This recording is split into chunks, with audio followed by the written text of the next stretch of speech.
Salut! Aujourd'hui, je viens vous donner mon avis sur tous les livres que j'ai lus en 2023. Et la raison pour laquelle cette vidéo ne fait pas 15 heures, c'est parce que j'ai uniquement droit à une phrase par livre. Alors voici mon avis sur les 100 livres que j'ai lus cette année.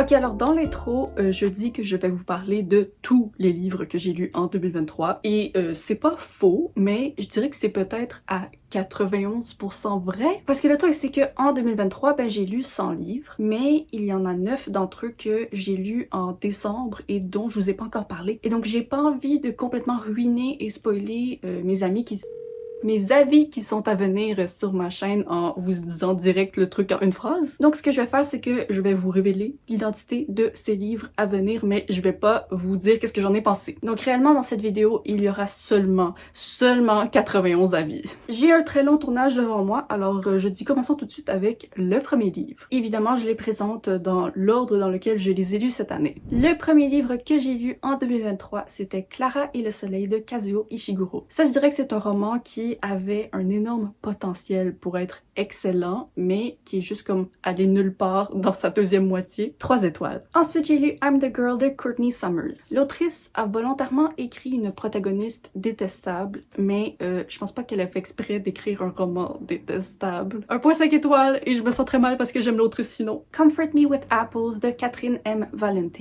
Je n'ai absolument jamais lu une œuvre comme celle-ci, et je suis absolument pas capable de la décrire à sa juste valeur. 4 étoiles. Un palais d'épines et de roses de Sarah J. Maas. Il faut m'expliquer comment des gens sont capables de dévorer ce livre parce que moi j'ai dû me traîner au sol pendant 2 semaines pour le finir. 2 étoiles. Un palais de colère et de brume de Sarah J. Maas. Heureusement, c'était beaucoup plus intéressant que le premier tome, mais pas suffisamment pour me faire aimer la plume de l'autrice et ses millions de tirets quadratins. 3 étoiles. The Paris Apartment de Lucy Foley. J'aurais dû m'ennuyer en lisant ce livre parce que quand j'y repense, il s'est vraiment comme rien passé, mais j'ai été divertie. 3.5 étoiles. Chronique de mon crématorium de Caitlin Dowdy. Ouais, finalement, s'occuper des cadavres, c'est vraiment encore plus compliqué que je pensais. 4 étoiles. L'Institut de Stephen King. J'ai l'impression que mon cœur est 2 fois plus gros depuis que j'ai lu ce livre à cause de tous les personnages attachants que je garde dedans depuis. 4.5 étoiles. Love on the Brain de Ali Hazelwood. Ce livre a été la plus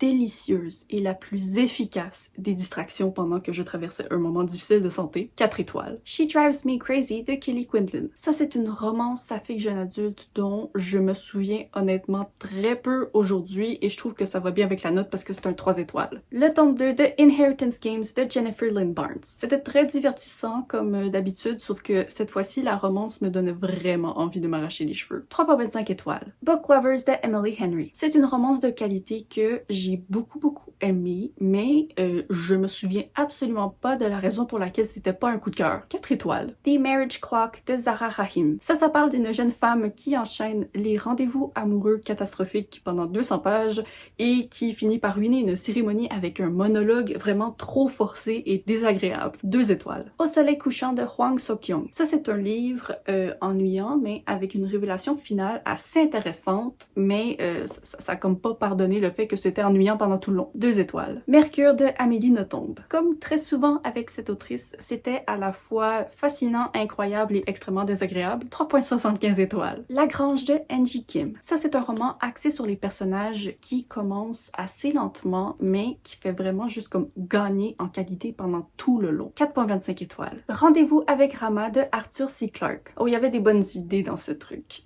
Par contre, ça me prenait genre 50 pages pour réaliser que c'était des bonnes idées. 2.75 étoiles. Mukbang de Fanny Demeul. Encore une fois, il y avait des bonnes idées là-dedans, mais j'ai vraiment plus aimé la deuxième moitié que la première. 3.75 étoiles. Labyrinthe de Franck Tillier. Une délicieuse conclusion à l'une des meilleures trilogies que j'ai lues de ma vie, et franchement, c'est du thriller à son excellence. 5 étoiles. After I Do de Taylor Jenkins Reid. Ça, c'est une romance qui va vraiment résonner avec les personnes qui sont en couple depuis très longtemps et qui se demandent peut-être à quel moment il faut abandonner ou continuer à se battre pour le couple. 4 étoiles. If We Were Villains de ML Rio. Ça, c'est une très bonne Dark Academia que j'aurais vraiment plus aimé si j'avais pas lu sa version supérieure avant, qui est The Secret History. 4 étoiles. Notre pardonnier de Mariana Enrique. Ce livre aurait pu être un coup de cœur incroyable, mais malheureusement, il y avait vraiment des passages qui perdaient mon intérêt. 3.75 étoiles. Le papillon des étoiles de Bernard Werber. Ça, c'est frustrant parce que j'aimais beaucoup les idées de ce livre, mais je trouvais qu'elle défilait à la vitesse de la lumière devant nos yeux et comme sans aucune émotion. 3.5 étoiles. Zero Sum Game de S.L. Huang. Ça, c'est la même chose que de regarder un film d'action qui va te divertir pour une soirée, mais auquel tu repenseras plus jamais de ta vie après. 3 étoiles. La Maison des Feuilles de Mark Z. Danielewski. Ce livre était à la fois du pur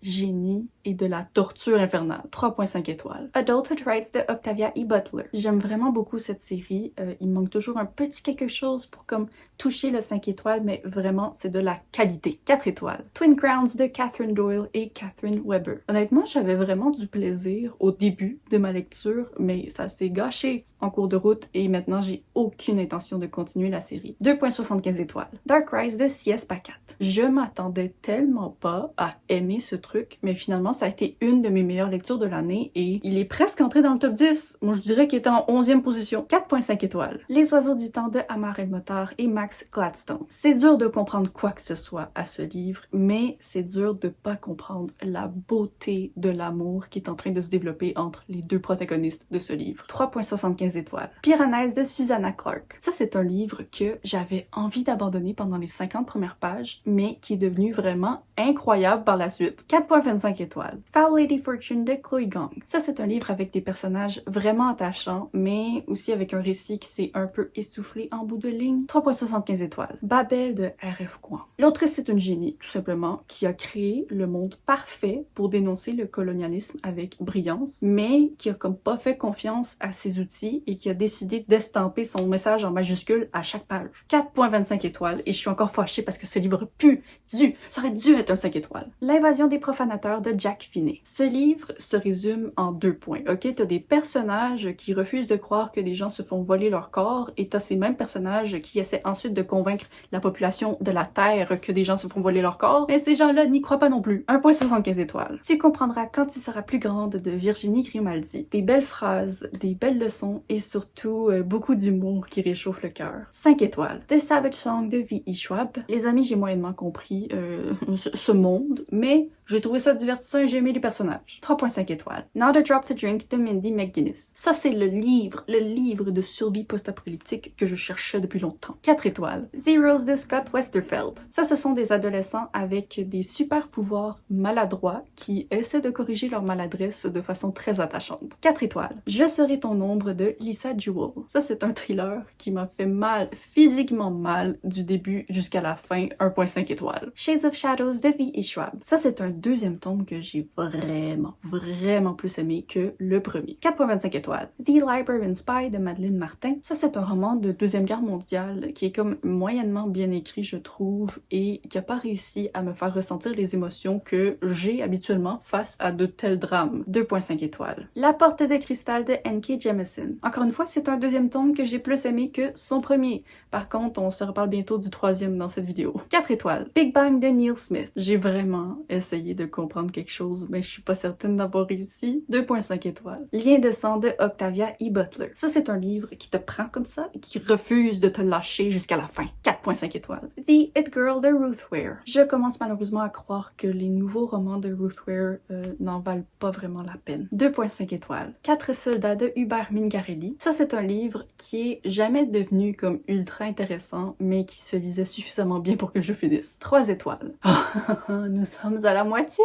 Before She Disappeared de Lisa Gardner, un thriller qui apportait un angle intéressant à l'histoire typique d'une fille portée disparue, mais malheureusement la protagoniste était vraiment pas attachante. 2.75 étoiles. La loterie et autres nouvelles de Shirley Jackson. Ça, c'est un recueil de nouvelles d'horreur un petit peu, et c'était vraiment intéressant, et étonnamment, la nouvelle la plus intéressante, c'était pas celle du titre. 3.75 étoiles. Across the Sand de Hugh Howey. Ça, c'est la suite du roman Outre-Sable que j'avais vraiment aimé.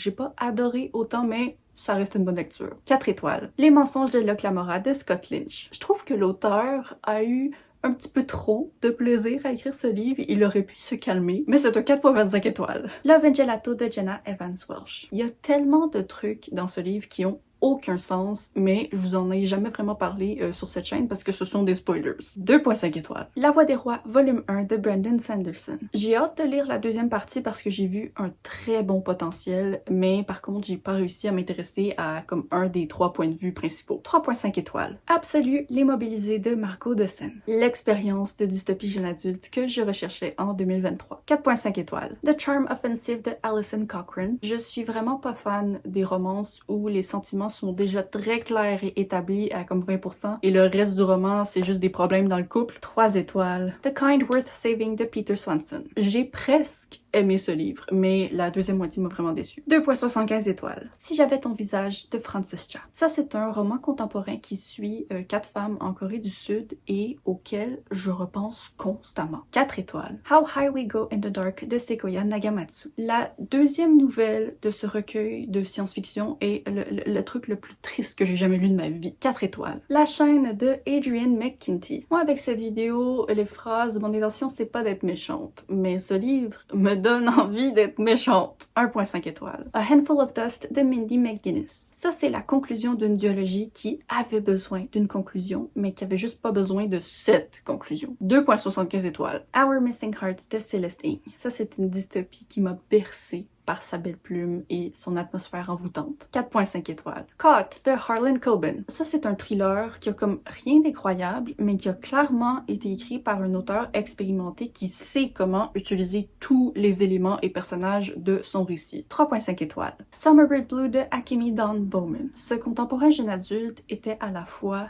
insupportable et profondément touchant. 3 étoiles, je ne sais pas, non. The Wedding Crasher de Mia Sosa. Ça, c'est une romance totalement exagérée, mais c'est tellement divertissant et agréable. 4 étoiles. Happy Place de Emily Henry. J'ai passé les premières 250 pages à me demander pourquoi ce couple avait rompu et donc j'ai pas du tout pu m'accrocher à la romance pendant trop longtemps. 3.5 étoiles. Yellowface de R.F. Kuang. C'est très difficile pour moi de déterminer à quel point j'ai apprécié ou pas apprécié ce livre. 3 étoiles. Les cieux pétrifiés de N.K. Jemisin. Je comprends pas comment le cerveau de cette femme a pu penser à des concepts aussi incroyables. Par contre, j'aurais aimé ça qu'elle me les présente comme 2 fois plus rapidement. 2.75 étoiles. L'appel de James Frey et Niels Johnson. Je sais pas pourquoi j'ai terminé ce roman, honnêtement, j'aurais dû l'abandonner. 2 étoiles. Atomic Habits de James Clear. Il y avait vraiment des astuces et des conseils très pertinents dans ce livre. Maintenant, il faudrait juste que je les applique. 4.5 étoiles. The Prisoner de B.A. Paris. Moi, je suis frustrée parce qu'il y avait plein de bons éléments, mais tout a été mal utilisé. Je comprends pas. 2 étoiles. Demain et demain et demain de Gabrielle Zevin. Ça, c'est un livre qui, à l'origine, m'avait envoûtée du début jusqu'à la fin, mais par après, j'ai appris des trucs sur l'autrice qui m'ont déçue. Donc, la note, c'est un 5 étoiles, mais je me sens pas à l'aise de recommander cette autrice. Leslie et Coco de Marie Demers. Ce contemporain jeune adulte accomplit exactement ce qu'il cherche à accomplir, mais je pense que j'étais juste pas la bonne personne pour le lire. 3 étoiles. Unfortunately Yours de Tessa Bailey. Je veux même pas en reparler. 1 étoile. 0 étoile. Est-ce que je peux donner 0 étoile parce que je donnerais 0 étoile? Matrix de Lauren Croft. Ça, c'est un roman à l'énergie féminine vraiment très forte, mais avec une plume qui était parfois trop distanciée des événements. 3.5 étoiles. Grisha de Leigh Bardugo. Je vous jure qu'il s'est rien passé dans ce livre. Rien. 2 étoiles. I'm Glad My Mom Died de Janet McCurdy. Finalement, il semblerait qu'il y ait des célébrités qui savent bel et bien écrire. 5 étoiles. Legends and Latte de Travis Baldree. C'était cute, c'était douillet, mais c'était pas suffisamment ma tasse de thé. 3.25 étoiles. Divine Rivals de Rebecca Ross. Le meilleur livre que j'ai lu en 2023. 5 étoiles. Danse, danse, danse de Haruki Murakami. Toujours un plaisir de retrouver la plume de cet auteur.